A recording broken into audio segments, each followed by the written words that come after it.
Question 6। 1.5 metre एक लड़का एक 30 मीटर ऊंचे भवन के शिखर को देखता है 30 डिग्री पे। फिर वो भवन की ओर कुछ दूरी चलकर आता है, फिर दोबारा से भवन के शिखर को देखता है 60 डिग्री पर। ठीक है, तो वो यहाँ से यहाँ चलकर आया, इसकी दूरी हमने इस क्वेश्चन में निकालनी है। अब इसको हम इस तरीके से भी बना सकते हैं रे डायग्राम में। अब एक चीज़ याद रखना, जो लड़के की जो हाइट है, ये हाइट है, ये हाइट है, तो अगर हम इसकी सीध लें तो ये भी इतनी ही होगी। तो उसी चीज़ को हमने यूज़ करना है कि अब देखो यहाँ पर ये पूरा आपका बी डी ई जी एक आपका आयत बन गया, और आयत में आमने सामने की भुजा जो होती है वो बराबर होती है। तो जो ये आपका डी ई है वो बी जी के बराबर होगा। ये 1.5 मीटर है तो ये भी 1.5 मीटर होगा। अब इसकी पूरी हाइट जो यहाँ से ए बी की पूरी हाइट है 30। अब 30 में से अगर आप 1.5 को माइनस करोगे तो ए जी की हाइट आपको पता चल जाएगी 8.5 मीटर। अब हमने क्या किया, यहाँ पर जो ई जी है उसके इतने पार्ट को, जो कि वो चल कर आया है यहाँ पर ई से एफ तक, उसे वाई मान लिया, और एफ से जी तक एक्स। ठीक है, अब हम क्या करेंगे, ये समकोण जो आपका त्रिभुज है इसमें जाएंगे, फिर इसमें जाएंगे, और इस तरीके से हमें अपनी, ठीक है ना, वाई जो हमने निकालना है कि वो भवन की ओर कितना चल कर आया हमें ज्ञात हो जाएगा। तो लिखने का तरीका ये है कि पहले आप बता दो कि बी डी ई जी एक आयत है, तो इसका जो जी बी होगा, ये जी बी वो इसके, ठीक है, डी ई के इक्वल होगा, और दोनों ही 1.5 मीटर होंगे। और इसका जो बी डी होगा, ये बी डी है, ठीक है, ये इसके ई जी के इक्वल होगा। अब हम चलते हैं, अब हमें सब कुछ पता चल गया कि ये पूरी हाइट 30 थी, 30 में से 1.5 मीटर आपने माइनस किया तो 28.5 आ गई। अब हम इसमें जा रहे हैं, ठीक है, स्मॉल वाले में, इसमें जब हम इसमें जा रहे हैं तो अब हमें पता है कि ये एक्स है, ये वाई है, और ये 10 में यूज़ होता है। लाल आया लाला, कच्चे कच्चे आम लाया, वैसे करके हम निकाल सकते हैं। तो 10 लगा दिया, 10F। ठीक है, इस और F है इसलिए हमने 10F लिखा, ए जी अपॉन जी एफ, लंब अपॉन, ठीक है, लंब बटा कर्ण। अब 10 जो F पे जो आपका कोण है, उन्नयन कोण, वो 60 है, 60 लिख दिया, और जो ए जी है वो आपकी 28.5, और जी एफ आपका यहाँ पर x है। अब हमने 10 की वैल्यू जो होती है √3 लिख दी, is equal to 28.5 upon x। अब आगे हम इसका क्रॉस मल्टीप्लिकेशन कर देंगे, ये हमने इसको लिख दिया। अब इसको क्रॉस मल्टीप्लाई कर दिया तो रूट, ठीक है, 3x और 1 से हुआ 28.5, तो 28.5। अब इस रूट को यहाँ डिवाइड में ले जाएंगे, ये डिवाइड में लेके फिर रेशनलाइज कर देंगे, वो √3 ऊपर भी और नीचे भी, ये तो हो जाएगा 28.5 √3 अपॉन 3। रूट से रूट कैंसिल हो गया इसलिए 3 आ गया। देखिए ये कैसा है, एक बार फिर बता रहा हूँ, रूट की जब पावर होती है तो ये काट देती है, इसको सिर्फ 3 रह जाएगा। ठीक है, तो x की वैल्यू आ गई 7.5 √3। इसी तरीके से अब हम जाएंगे ए जी ई, एक समकोण त्रिभुज है में, उसमें 10E बना लिया हमने, is equal to A G upon G E. क्योंकि लाल आया लाला, कच्चे कच्चे आम लाया, तो हमें क्या चाहिए, हमें लंब और 10 की रेशो चाहिए जो कि 10 होती है। तो यहाँ पर 10E, ठीक है, 30 हो गया, और ए जी आपका 28.5 हो गया, और यहाँ पर जी ई जो है आपका x प्लस वाई हो गया। दोनों का अगर आप प्लस करोगे तब जाके आपका, देखिए, जी ई आएगा।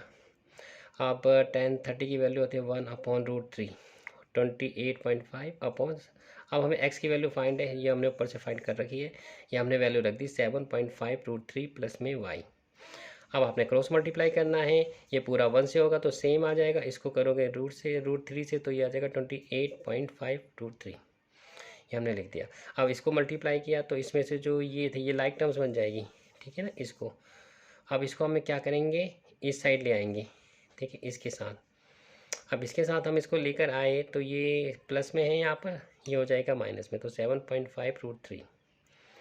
अब यहाँ y अकेला रह गया, ठीक है, बाकी तो इसके साथ कुछ नहीं है, क्योंकि 1 से मल्टीप्लाई करोगे सेम ही आता है। तो ये इसकी और आपने देखा ये उधर चला गया, तो यहाँ y रह गया, तो y इज इक्वल टू आपके पास आ गया 28.5 √3 माइनस में 7.5 √3। अब इसको माइनस किया तो 21 √3।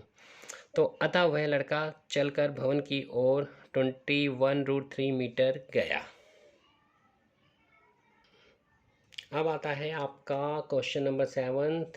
ये भूमि कि एक बिंदु से आपने जो कि ये जो आपका देखिए ना वो दिया हुआ है क्या, एक भवन के ऊपर एक संचार मीनार लगी हुई है। तो ये जो भवन है उससे इतनी दूरी पर देखिए CD दूरी पर देखिए आपने यहाँ से ये जो संचार मीनारे के ऊपर शिखर में और इसके यहाँ पर पाद बिंदु में देखा। तो यहाँ तो 60 कोण पर देखा और जो नीचे था मीनार का वो 45 डिग्री में देखा, उन्नयन कोण बनाया। देखिए ये 60 का। तो अब आपसे पूछता है कि ये जो संचार मीनार है इसकी ऊंचाई क्या है।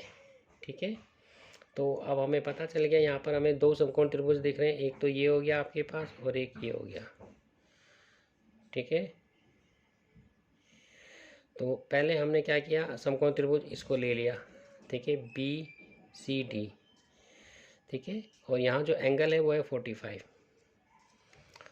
तो यहाँ पर हमने बनाया क्योंकि हमें ये चीज़ निकालनी है, क्योंकि दोनों में ये चीज़ कॉमन है, दोनों ही जो समकोण त्रिभुज है उसमें CD कॉमन है। ठीक है, तो इसलिए हम CD और इसके साथ tan थीटा लगाएंगे, क्योंकि लंब बटा कर्ण होता है, लंब बटा आधार होता है tan थीटा।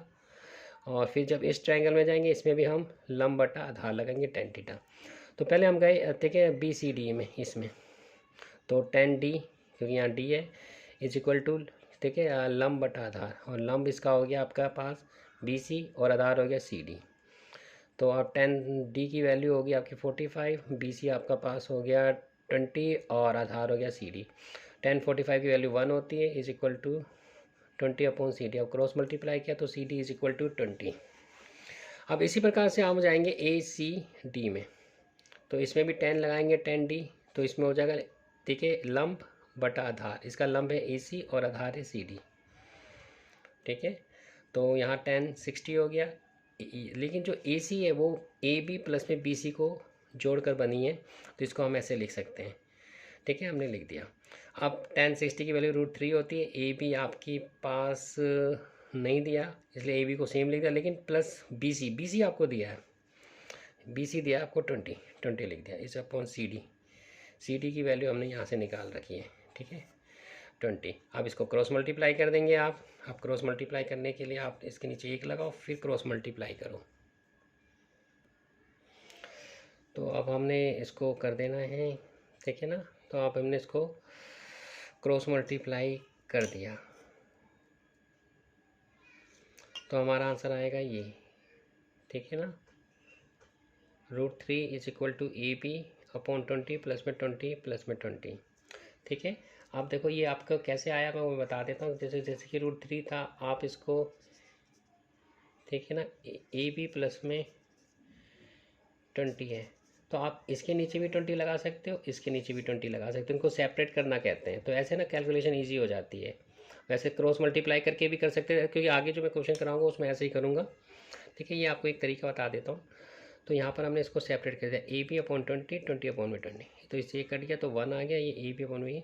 अब जो 1 है 1 को मैं इधर ले जाऊँगा, ठीक है ना, लेफ्ट हैंड साइड, तो साइन चेंज होकर माइनस हो जाएगा।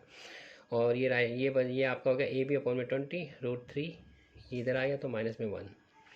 तो AB इज इक्वल टू आपका आ गया 20 मल्टीप्लाई बाय ठीक है 3√-1। तो ये आपकी मीनार की ऊंचाई हो गई। तो आते हैं मीनार की ऊंचाई आपकी 20 ब्रैकेट √3 - 1 मीटर हो गई।